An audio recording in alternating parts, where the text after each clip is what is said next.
கைகளின் பிரயாசத்தை நீ சாப்பிடுவாய் என்று வேதவசனம் சொல்லுகிறது. அவர்களை வர்த்திக்க பண்ணுவேன் என்று கர்த்தர் சொல்லுகிறார். நான் உன்னை வெறுத்து விடவில்லை என்று கர்த்தர் சொல்லுகிறார். இன்றைக்கு கர்த்தர் நமக்கு தருகிற ஒரு வார்த்தை வார்த்தை வார்த்தை நீங்கள் போகும்போது வெறுமையாய் போவதில்லை போவதில்லை போவதில்லை போவதில்லை.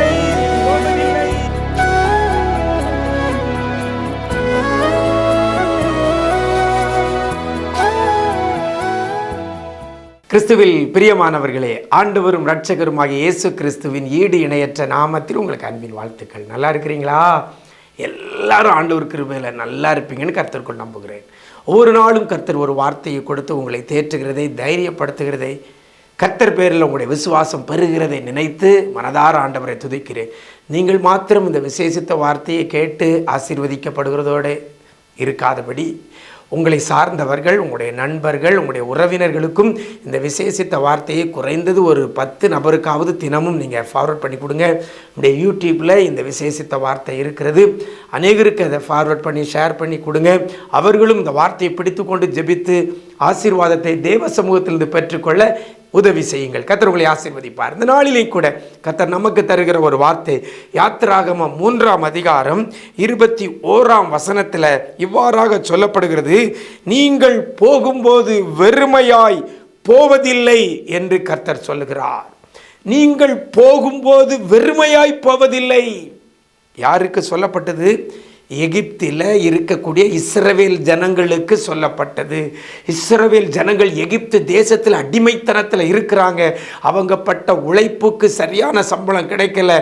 அவங்களுக்கு இருக்கிற இடத்துல நிம்மதி இல்லை. ஆளோட்டிகளின் நிமித்தமாக அவங்களை நெருக்குனாங்க, வேதனைப்படுத்தினாங்க. உழைத்த உழைப்புக்கேற்ற ஊதியம் கொடுக்கப்படலை.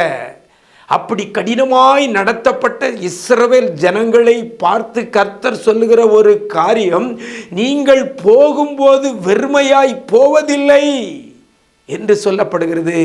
உழைத்த உழைப்புக்கு வருமானம் சம்பளம் கொடுக்கல. கடினமாய் நடத்தப்பட்டாங்க. அதிகமான வேலைப்பளு கொடுக்கப்பட்டது. அவங்க செஞ்ச வேலைக்கு ஊதியம் கிடைக்கல. இப்படி அடிமையாயிருக்கிற பிள்ளைகளை கர்த்தர் சொல்லுகிறார், நீ போகும்போது அப்படின்னா இந்த அடிமைத்தனத்தில் நீங்கள் இருக்க போகிறதில்ல, இதை விட்டு போக போகிறீங்க. இந்த நெருக்கத்தில் நீங்கள் இருக்க போகிறதில்ல, இதை விட்டு போக போகிறீங்க.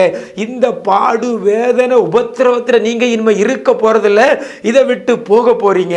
எவ்வளோ பெரிய ஒரு ஆசீர்வாதமான ஒரு வார்த்தை. நெருக்கத்தில், கட்டுகளுக்குள்ள, பாடுகளுக்குள்ள, உபத்திரவத்துக்குள்ள, வேதனைக்குள்ள, வியாதிக்குள்ள இருக்கிற பிள்ளைகளை பார்த்து கர்த்தர் சொல்கிறார், இதில் நீங்கள் இருக்க போகிறதில்ல, இதிலிருந்து போக போகிறீங்க. அதிலிருந்து வெளியே வந்தாலே பெரிய ஆசீர்வாதம். நெருக்கத்திலிருந்து, பாடிலிருந்து, உபத்திரவத்திலிருந்து, ஒடுக்கப்படுகிறதிலிருந்து, சம்பளம் தராமல் இருக்கிற சூழ்நிலையில், அதிக வேலைப்பளு கொடுக்கிற இடத்துல இருந்து நீ போகும்போதுன்னு சொன்னார்னா கர்த்தர் போக பண்ண போகிறார். அங்கிருந்து புறப்பட பண்ண போகிறார். அங்கிருந்து உங்களை வெளியே கொண்டு வர போகிறார்.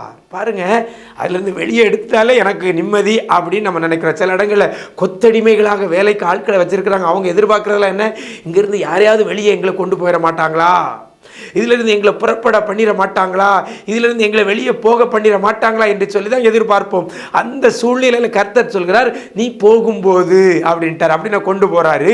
இதில் இன்னொரு பியூட்டி என்ன அப்படின்னு சொல்லி பார்க்கும் பொழுது, போகும்போது நீ வெறுமையாய் போவதில்லை என்று கர்த்தர் சொல்கிறார். இத்தனை வருஷம் அடிமைத்தனத்தில் வேலை பார்த்து கொண்டிருக்கிற தேவ பிள்ளையே, நீங்களும் கூட ஏதோ ஒரு இடத்துல சம்பளம் கம்மியாக கஷ்டப்படுத்தப்பட்ட சூழ்நிலையில் உங்களை அடிமையாக வச்சுக்கிட்டு இருக்கலாம். கர்த்தர் இன்னைக்கு உங்களை வெளியே கொண்டு போக போகிறார். எத்தனை பேர் விசுவாசிக்கிறீங்க?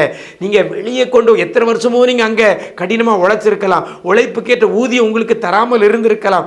ஆனால் கர்த்தர் சொல்லுகிறார், நீ போகும்போது சும்மா போகிறதில்லை, கை வீசம்மா கை வீசுங்கிற மாதிரி கை வீசிட்டு போகிறதில்லை, நீ வெறுமையாய் போவதில்லை, அப்படின்னா நிறைவாய் போக போகிறாய் என்று கர்த்தர் சொல்லுகிறார். இஸ்ரவேல் ஜனங்கள் அத்தனை ஆண்டு காலமாக அடிமைத்தனத்தில் இருந்த பிள்ளைகள் போகும்போது நீ வெறுமையாய் போவதில்லை என்று கர்த்தர் சொல்லுகிறார். எப்படின்னா அந்த வசனத்தில் சொல்லப்படுகிறது, எகிப்தியர்களின் கண்களில் தயவு கிடைக்க பண்ணுவேன். எந்த எகிப்தியன் உங்களை அடிமைப்படுத்தினானோ, எந்த எகிப்தியன் உங்களை பாடாப்படுத்தினானோ, எந்த எகிப்தியன் உங்களை கண்ணீர் வடிக்க வச்சானோ, உங்க நிம்மதியை கொலைச்சானோ, எந்த எகிப்தியன் உங்களுக்கு வேலைப்பழுவை கொடுத்து உங்களை பாரப்படுத்த துன்புறுத்தினாங்களோ அந்த எகிப்தியன் கண்களில் தயவு கிடைக்க பண்ணுவேன் என்று கர்த்தர் சொல்லுகிறார். தயவு கிடைக்க பண்ணும் பொழுது நீ வெறுமையாய் போவதில்லை. பாருங்க, இதே யாத்ராகமம் 12ஆம் அதிகாரம் 36ஆம் வசனத்தில் தயவு கிடைக்க பண்ணினார் என்று சொல்லப்பட்டிருக்கிறது. பாருங்க, இவங்க போகும்பொழுது எகிப்தியர் தாம் வேலை செஞ்ச வீட்டுக்காரங்க கிட்ட இருக்கக்கூடிய வெள்ளி பொருட்களையும் பொன் தங்க பொருட்களையும் கேட்டு வாங்குறாங்க. கொடுக்குறான், அவ்வளோத்தையும் கொடுக்குறான். அவ்வளோத்தையும் வாங்கிட்டு இவங்க போகிறாங்க. பாருங்க, கர்த்தர் செய்கிறார். நீ போகும்போது வெறுமையாய் போவதில்லை என்று சொல்லுகிற ஆண்டவர். எத்தனை வருஷம் நீ வேலை பார்த்தியோ அதனுடைய சம்பளத்தை தராம கொஞ்சம் சம்பளத்தை கொடுத்து கூலியை கொடுத்து இருந்திருக்காங்க. அதுக்கு வட்டி முதலுமா மொத்த வெள்ளியும் பொண்ணுமே இஸ்ரவேல் ஜனங்கள் கைக்கு வருகிறது. டோட்டல் எகிப்தோட எக்கனாமியே எங்கே செய்யுது? இஸ்ரவேல் ஜனங்கள் கையில் இவங்க புறப்படும் பொழுது வெறுமையாய் போகாமல் பொன்னுடைமைகளையும் வெள்ளியுடைமைகளையும் கொண்டு போகிறதை பார்க்கிறோம். கர்த்தர் ஒரு வார்த்தையை சொல்வாரையானால் சொன்னதை நிறைவேற்றுகிறவர். நீ போகும்போது வெறுமையாய் போவதில்லை என்ற வார்த்தையின்படி பிள்ளைகள் போகும்பொழுது வெறுமையாய் அனுப்பாம வெள்ளியுடைமைகளையும் பொன்னுடைமைகளையும் எந்த ஒடுக்குனவங்களோ அந்த எகிப்தியர்கள் வீட்டிலிருந்தே களவாய் போகல, கேட்டு வாங்குறாங்க, கொடுக்குறாங்க. பாருங்க, முந்தி வேலை செஞ்சு சம்பளத்தையே கொடுக்கல, கூலியே கொடுக்கல. ஆனால் இப்போ தங்கத்தையும் வெள்ளியும் கொடுக்கக்கூடிய அளவுக்கு அவர்கள் கண்களில் தயவு கிடைக்க பண்ணினார். இந்த வார்த்தை உங்களுக்கு என்று வருகிறது. நீங்களும் எங்கேயோ அடிமைத்தரத்தில் இருக்கலாம், எந்த இடத்திலும் மாட்டிக்கொண்டு தவிக்கலாம். வெளிநாட்டில் வேலைக்கு போயிட்டு அங்கே சம்பளமும் தராமல் உங்களை அதிகமாக கஷ்டப்படுத்தி கொண்டிருக்கிறாங்களா? சாப்பிட்றதுக்கே வழி இல்லாமல் இருக்கிற தேவ பிள்ளையே, உங்களுக்காக கர்த்தர் இந்த வார்த்தை கொடுக்கிறார். நீங்கள் போகும்போது வெறுமையாய் போவதில்லை.